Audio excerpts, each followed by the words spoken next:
കാണുന്നത് കല താമസിച്ച വീടിൻ്റെ തൊട്ടടുത്ത് സമീപത്തോട് ചേർന്നിട്ടുള്ള സെപ്റ്റി ടാങ്ക് അത് പോലീസ് നീക്കി.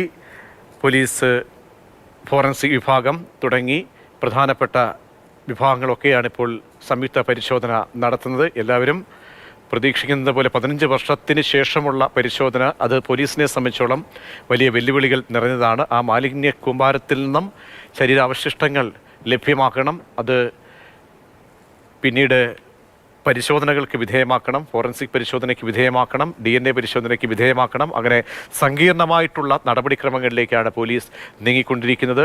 രഘു നേരത്തെ സൂചിപ്പിച്ചതുപോലെ തന്നെ പ്രദേശത്ത് ഒരുപാട് ആളുകൾ ഈ സംഭവം അറിഞ്ഞത് മുതൽ തിങ്ങിക്കൂടിയിട്ടുണ്ട്.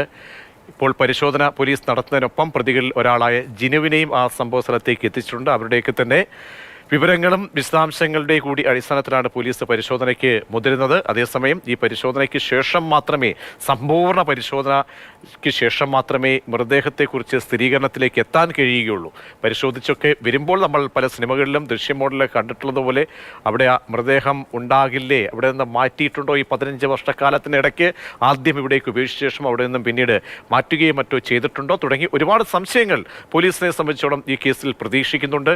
അതിനൊക്കെ സ്ഥിരീകരണം ഇപ്പോൾ നടക്കുന്ന ഈ പരിശോധനയിൽ ഇപ്പോൾ നമ്മൾ ദൃശ്യങ്ങളിൽ കാണുന്നത് പോലെ അവശിഷ്ടങ്ങൾ ശേഖരിക്കുകയാണ്. അവശിഷ്ടങ്ങൾ അത് മാലിന്യ വിസർജ്യമാണ്. അത് പ്രത്യേക പരിശോധന നടത്തി അത് വേർതിരിച്ചെങ്കിൽ മാത്രമേ അതിൽ നിന്നും എന്തെങ്കിലും അവശിഷ്ടങ്ങൾ ശരീരത്തിൻ്റെതായി കണ്ടെത്താൻ കഴിയുകയുള്ളൂ.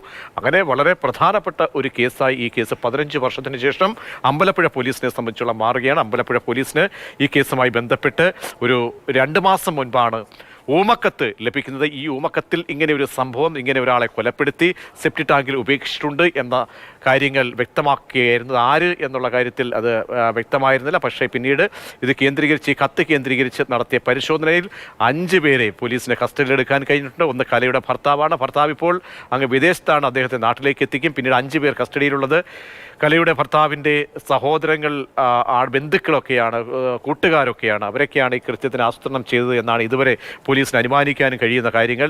അത് കേന്ദ്രീകരിച്ച് ഇനിയിപ്പോൾ വിശദമായ അന്വേഷണം നടക്കണം. തെളിവുകൾ ഒന്നൊന്നായി ശേഖരിക്കണം.